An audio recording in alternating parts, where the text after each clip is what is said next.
So, coming in hot for this episode, as one probably would after watching that travesty of a game. But if any of you were listening to the episode before, first of all, thank you very much for listening to our pilot episode. Second of all, you might think I'm a bit of an idiot because I started going into discussing the all-decade line for the St. Louis Blues for 3 forwards, 2 defensemen, a goaltender, and a coach.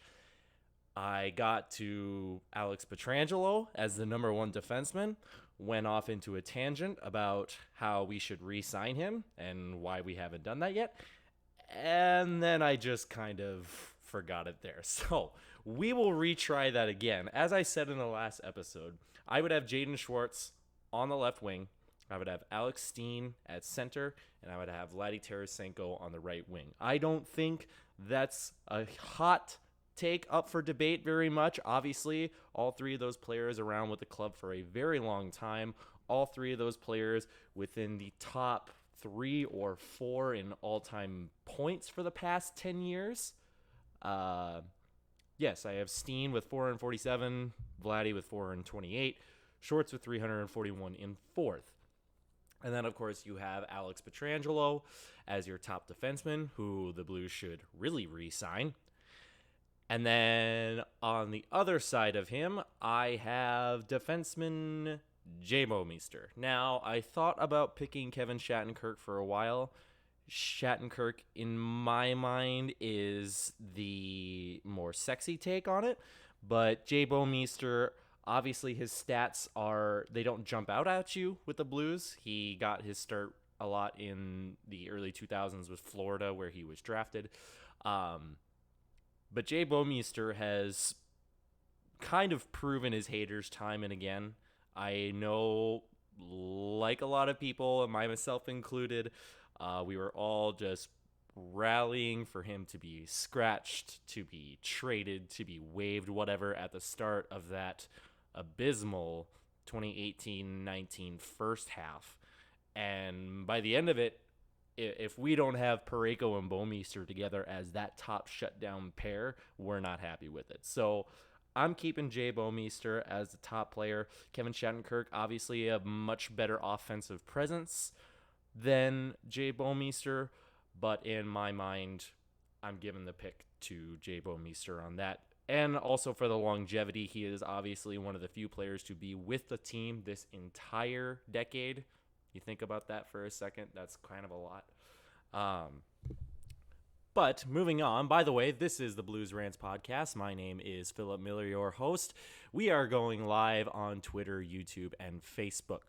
Before we get into the goaltender, which I know a lot of people are probably going to log off on me here with this one. Don't go anywhere. Let me explain myself. I'm giving it to Jake Allen. Now, I was fighting with Jake Allen versus Brian Elliott. I really was. But Jake Allen, I'll try and rationalize this the best way I can. Brian Elliott played from 2011 to 2016. Jake Allen started in net, I believe, in the 2011-12 season. Really started getting his starts in 2013 and has been with the club ever since.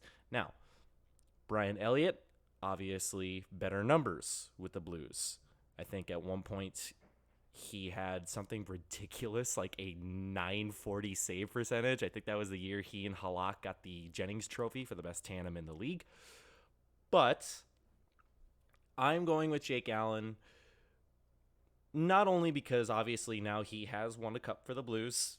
You can't take that away from him, Jake Allen haters. He has won a cup for the Blues.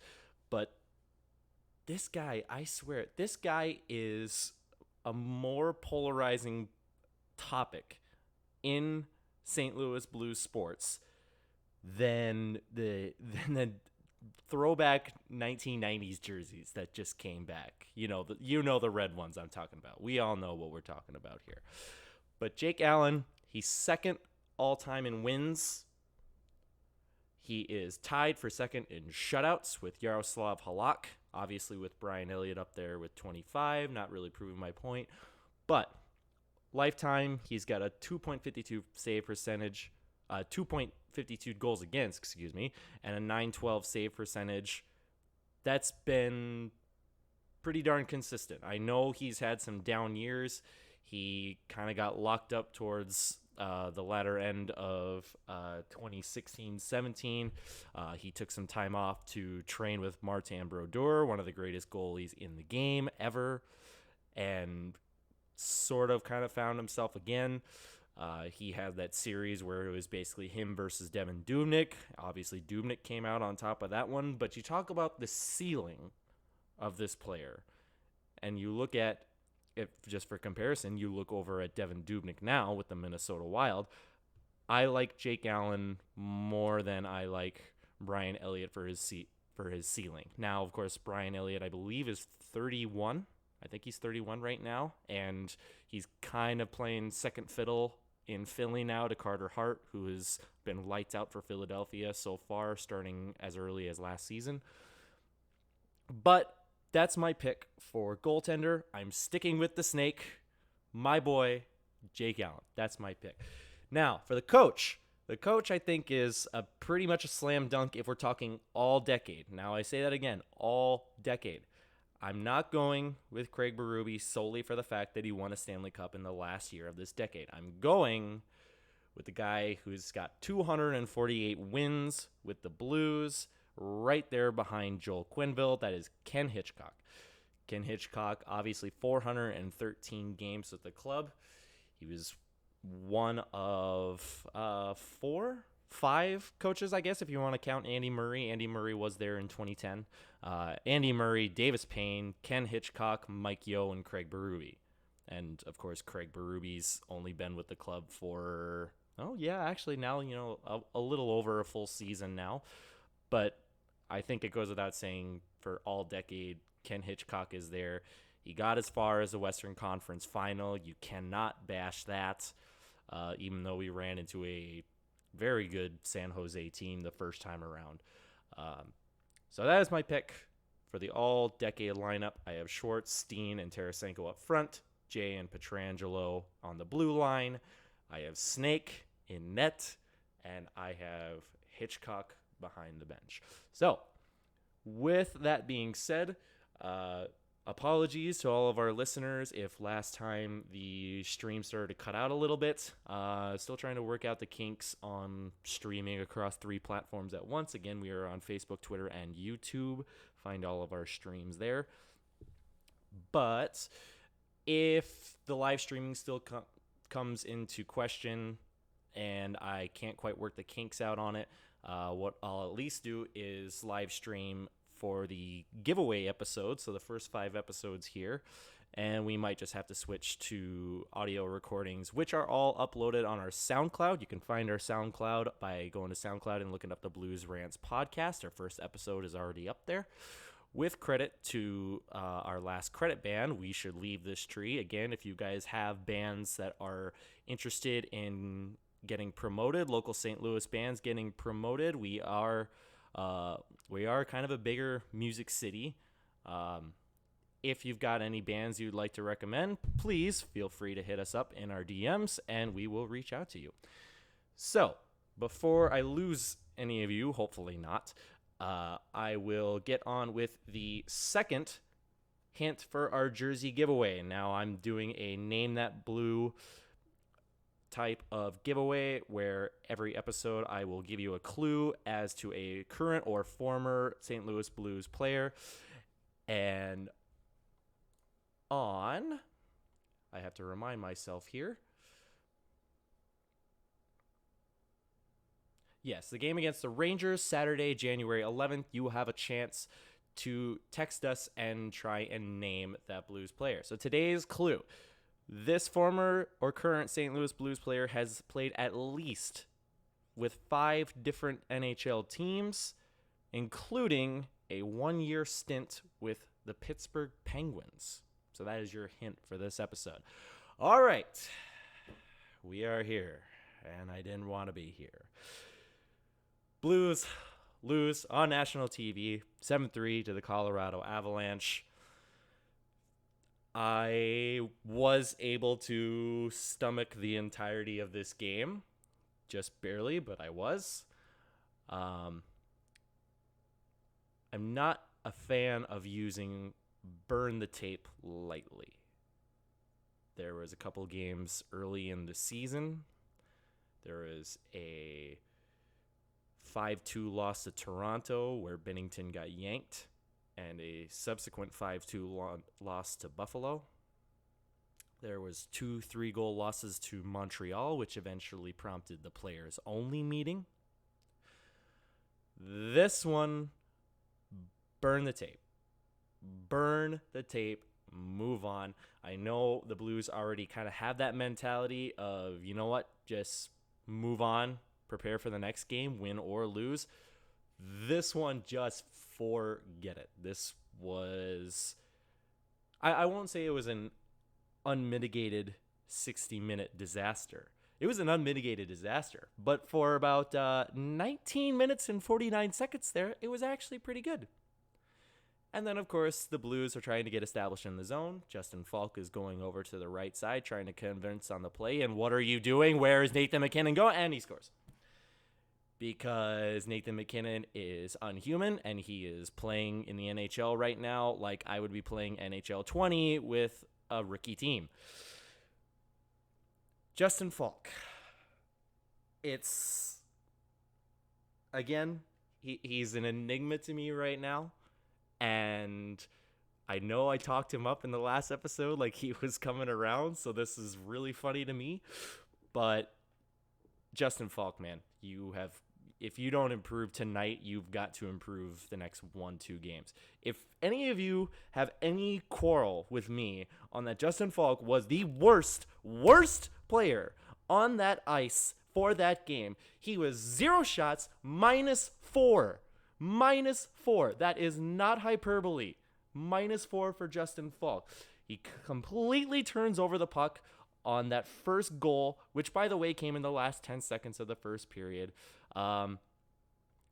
Really out of place for that, I believe, that first power play goal that Mikko Rantanen scored.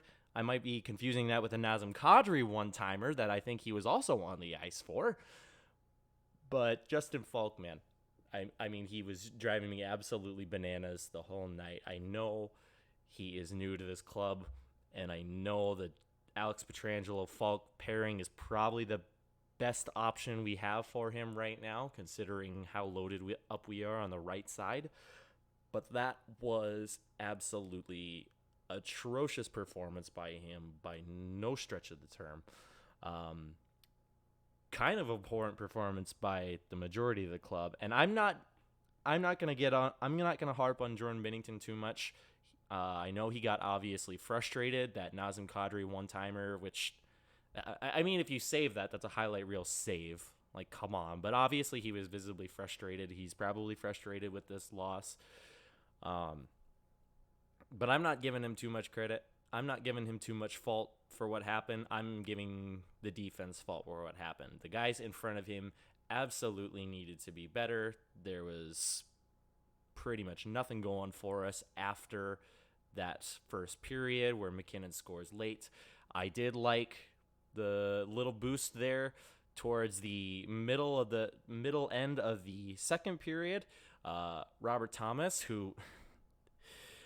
funny, when he decides to shoot the puck or aim for the net, good things tend to happen, because I watched you, Robert, on the first couple of power play chances with wide open chances on Philip Grubauer, and he doesn't shoot them. Like, come on, man. We know you have a good shot. Please shoot the puck more. I don't want you getting 50 assists and 2 goals. You're not a defenseman. Come on, help me out here. Robert Thomas with 2 goals. Obviously, his line with Tyler Bozak was the best line of the night, arguably the best line of the last 2 games. Alex Pietrangelo did get that power play goal. You need a 2-minute power play. No, just kidding. All you need is 3 seconds. O'Reilly continued his point streak. I think he's up to 4 games now, if I have that correct. But as I said, defense needs to be better tonight against Vegas. We'll get into the Vegas game here in a second. Biggest thing, though, for me, penalties and discipline. And for any of you saying, oh no, there was bad penalties the whole night, Colorado players were falling left and right, who cares if you give up 3 power play goals on 5 chances? Don't come at me with that kind of garbage. That's ridiculous. You still need to be better. Like, I don't know. It was ridiculous penalty kill. The penalty kill is 5th in the league, and you allow 3 goals on 4 chances. I don't even want to know how many shots. I don't want to look it up, because obviously I'm pretty hot and fired about this game. Again, get better discipline today. Get better defense in front of whichever goaltender starts, and just burn the tape on this one. Just burn the tape on this one, and remember that you play them again in 2 weeks. So that's all I'm going to say on the Colorado Avalanche game. We will move on now to teeing up the Vegas Golden Knights game. Looking at a 3 p.m. Central Time start coming up here in about 45 minutes, 1 p.m. local time. Vegas Golden Knights obviously atop the Pacific right now. They had a little bit of a skid there. I think they went about 3-6-4 there for over a 13-game span, but they've come back out on top. They are, I believe, 2 points over the Arizona Coyotes. It is the 4th game of a 7-game homestand for them, and they've won 3 of them in a row so far. Obviously, that's one of the big keys for tonight's game. They're going to be riding high. They're going to have a lot of positive momentum and confidence headed their way. Obviously, they're always excited to play the Stanley Cup champions. You've got Ryan Reeves on the back end. You know, he is league leader in hits. Not team leader, not division leader, not conference leader. League leader in hits. He is far and away the hardest hitting guy in the NHL, as a lot of us are very familiar with. So it's going to be a physical contest. Another point to my game, you got to shut down Max Pacioretty and Mark Stone as much as possible. Max Pacioretty has been absolutely lights out. Mark Stone has really proven himself to be the two-way forward caliber he is now that he's on a really solid team. I think shutting those 2 guys down, and however they decide to shuffle up the lines, obviously you've got Paul Stastny, former Blue, who was really incredible on that line with them in the playoffs last season. We could see more of that tonight. Who knows? Let's talk about the lineups. I'll throw it over to Craig Berube, who spoke in the locker room before today's game. You know, I think just looking for some response here after 2 losses. You know, we're not happy with, what's going on, and so you mix things up a little bit once in a while. It's good to get with new people sometimes and, find some chemistry with other people. I've been thinking about things for a while, to be honest with you. It's not just, this isn't just an overnight decision from last night. So, Craig Berube wanted to swap up the lines a little bit, and yes, he is. On the ice this morning was Jaden Schwartz, Ryan O'Reilly, and David Perron on the top. Braden Shen, Robert Thomas, and Tyler Bozak up second. Steen, Sundqvist, Barbashev third. McEachern, Delarose, and Sanford on the 4th line. I like this shakeup. I think Robert Thomas and Tyler Bozak have definitely earned it. Braden Shen, he'll probably be the first to tell you that his game has struggled the last few games. I think the best way to do that, put him with the 2 best forwards that have been on the ice for a little while and see where things go from there. I think having Jaden Schwartz with O'Reilly and David Perron, that'll be a good jump start for him as well. Alex Steen, he's been so-so. He's got 1 point in, I think, 10 games now since he's been back from injury, but I think that Sundqvist, Barbashev, Steen line will be a real good line tonight. They'll be nice and physical. And obviously McEachern, Delarose, and Sanford, about probably the same thing as that 3rd line. You know what to expect from them. On defense, you have Dunn, Pietrangelo, Bouwmeester, Falk, and Robert Bortuzzo possibly playing with Jake Wellman. Now, it sounds like Colton Parayko did not skate yesterday. It sounds like he was just taking a maintenance day. I doubt it's anything serious, but if he ends up not playing tonight, Jake Wallman could end up making his NHL debut tonight. Still no word on whether or not Jordan Binnington or Jake Allen will get the start in net tonight. That will be it pretty much for the Vegas Golden Knights tee-up. We've got it on at 3 p.m. Central Time, Fox Sports Midwest and ESPN 101.1. I am incredibly happy that we're back on regular TV. I hate having games on NBCSN. I know I might be in the minority in that, and I probably shouldn't be because I'm not actually from the St. Louis area. Fun fact for all of you listening. I'm not actually from the St. Louis area, and I don't get Fox Sports Midwest where I'm living at right now. I would get Fox Sports North with the Minnesota Wild. So it's fun to be able to watch it on TV and all, but just a little stat for you. The Blues are now 2-4-1 on games that have been aired nationally. They had the overtime loss against Washington to open the season. They had a close win over Minnesota and a good win over Tampa, and everything else has been bad. Everything else has been blowouts by at least 3 goals. And guess what? We have 8 more games to play on national television before the playoffs even start. So, glad to be back on Fox Sports Midwest. Hopefully, we can turn things around and get the win there. All right, coming up next, quick little World Juniors recap. Canada blowing out Finland in the first period, 4 goals. Alex Lafreniere has already 2 goals in this, the rumored number 1 overall draft pick for this year's upcoming draft.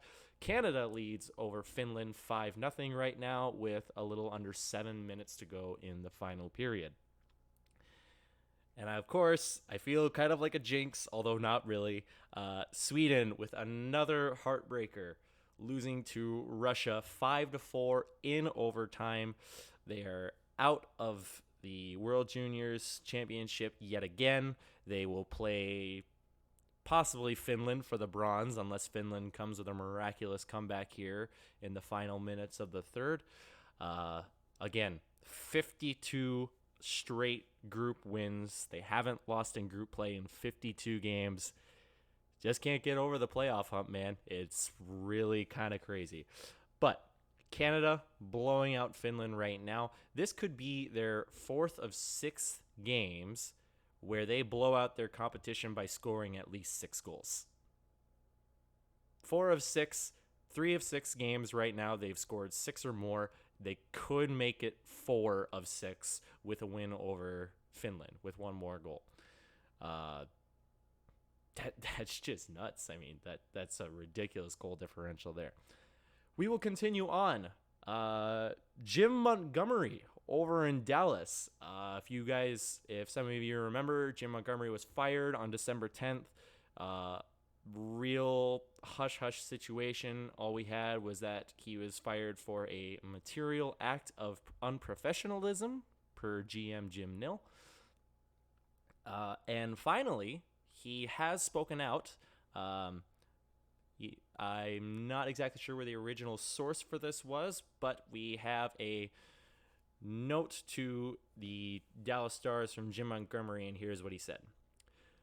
Losing my job as head coach of the Dallas Stars last month was a wake-up call. It was also the appropriate call. I let the team's front office, staff, and players down. More importantly, I let my wife and my family down. The team's decision to end my role forced me to look into the mirror and decide whether I wanted to continue living a damaging lifestyle or get help. I decided to get help. I turned to professionals in the field of alcohol abuse for their guidance and counseling. It has been an overwhelming and very humbling experience knowing that I am not alone. Today, with the unconditional support of my wife and family and many close friends, I took another step forward by admitting myself into an inpatient residential program where I intend to take the steps to be a better husband, father, friend, coach, and mentor one day at a time. It is a process I am committed to. As I do this, I ask that my family's privacy be respected. Thanks, Monty. So, head coach Jim Montgomery dealing with alcohol abuse issues. It's a tough thing to see. Obviously, we here at Blues Rants wish him nothing but the best for his recovery. Still No details on what exactly happened, but now we know that it was related to the alcohol abuse thing. Jim Nill offered comment to the Dallas Morning News afterward. We are supportive of this decision by Jim, and we hope that by pursuing this help, he and his family will be stronger for it. Out of respect for him and his family, we will not be commenting on this situation further. So I get the feeling that this incident is not going to be brought to light for quite some time. You can infer what you will now that we know that it's related to alcohol, but that's probably going to be about as open and shut as we get on Jim Montgomery for a while. At least we have a little bit of closure knowing where it stemmed from. Sticking with the Dallas Stars, we also got news. Corey Perry suspended 5 games for that hit during the Winter Classic on Ryan Ellis. Corey Perry has been suspended 2 other times in his career, a 4-game suspension in 2009 and a 4-game suspension in 2013. I'm seeing a lot of sources saying that, yeah, I get it. That's justified. I can see that. But if you're Nashville, and any Nashville Predators fans listening, you probably know where this is going.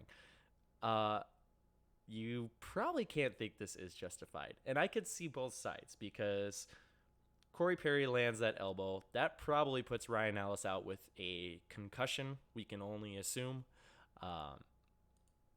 That's going to set him back way longer probably than 5 games.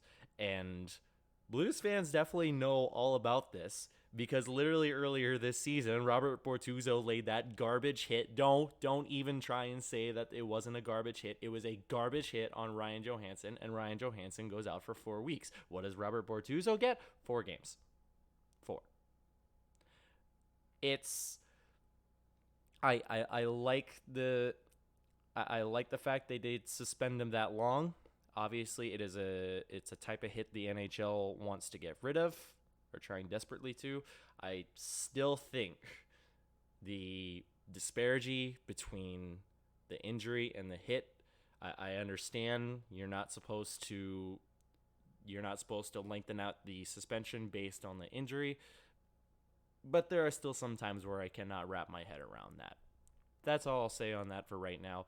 We'll talk baseball for a little bit. If you guys are interested, we might talk baseball for a little bit. Here is a soundbite from Cincinnati Reds player Trevor Bauer on MLB Network Radio. Pitching related, not wherever you want to go. If there's one thing that you could game right now, it would be what? The announcers. Oh, now you're talking about the announcers of the games, of course, not great talk show radio hosts. Of course not. Yeah. No, I think the announcers are they have such an influence over how people perceive the product on the field. Yeah. And if you can align that interest with, making the game seem exciting and new and young and fresh and great, then you can influence the larger population of baseball fans. But a lot of what you hear for 162 games a year is, you got to get the bunt down. And back in my day, it was this. And, the shift has ruined baseball. And he strikes out too much. And it has this very negative, boring, dull tone to it. And it just doesn't do anything for trying to attract the missing generation of baseball fans. I mean, we don't have any young baseball fans relative to what used to be out there. And I think, if prices in the stadium are going to be, well, that's another one I would change. The prices in the stadium, right? Make it more attractive for people. Please.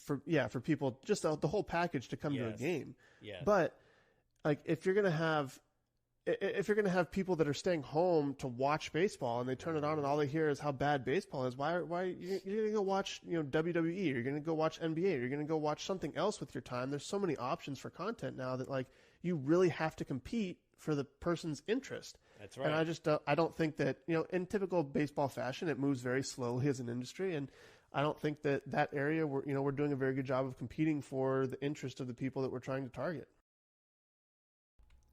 So that was Trevor Bauer over MLB Radio. Interesting thoughts, man. I mean, obviously we know that the attendance rates and the watch rates for baseball have hit all-time lows for several years. I mean, remember back in the 80s when baseball was the number one sport. It was America's pastime. It was beating NFL and NHL numbers by landslide margins.